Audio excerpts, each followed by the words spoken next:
creative bundles of joy. It's so wonderful to have you back with me here today. And if you remember, last time we saw each other, we were going on lots of little journeys all over our page. Well, guess what? Today, we're going to see what happens when we take those journeys and we join them together to make shapes. Ooh! Yes, shapes, my darlings. Ooh! I just can't stop saying it. We're going to take a little bit of an adventure now and go out and see what kinds of different types of shapes there are out there. Off we go, darlings! Ooh, so many of them.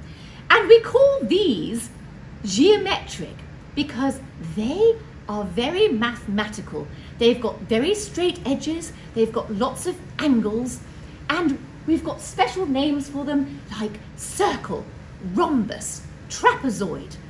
Those are the kinds of shapes that we often see around us. But here, these ones over here, we call those organic. Now, we're not talking about vegetables that we eat here. We're talking about the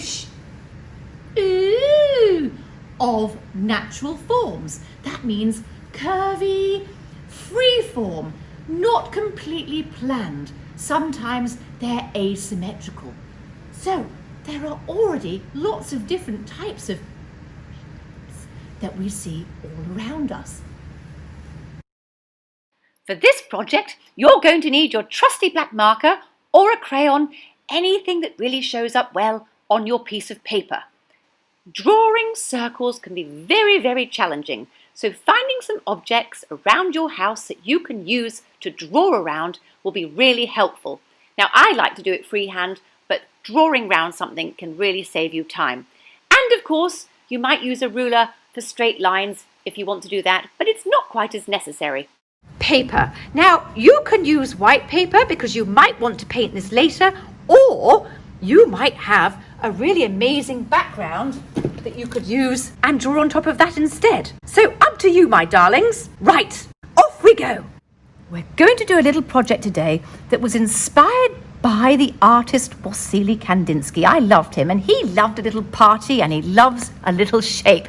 Ooh! So here we go. We're going to start off, and we're going to think about where our party's going to start. And I'm going to say here.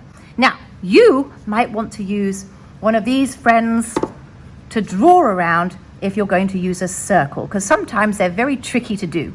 But I do actually find it easier to do it by hand for myself. So here we go. Ooh. There we go.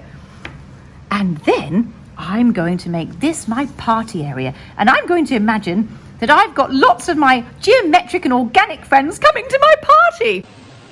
Oh, I love a little shape party. Ooh. Here we go.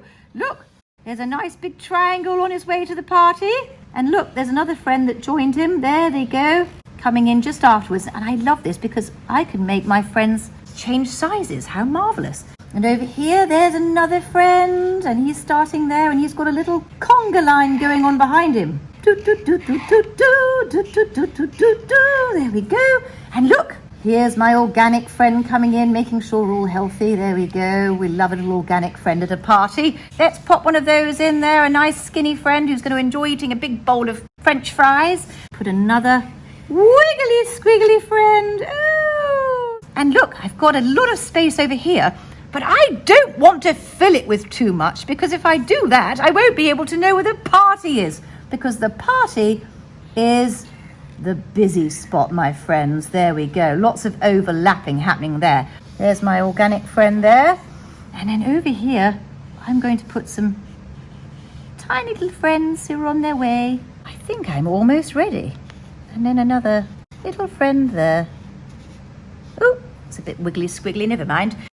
You can see that I've got my busy spot here, and here I've got lots of overlapping shapes to show that that's the party and that's where it's at, darling. Even add colour and do something like this.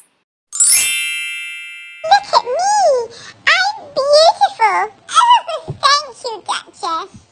Oh, Circle, you absolutely are. You look radiant. Toodaloo, darling.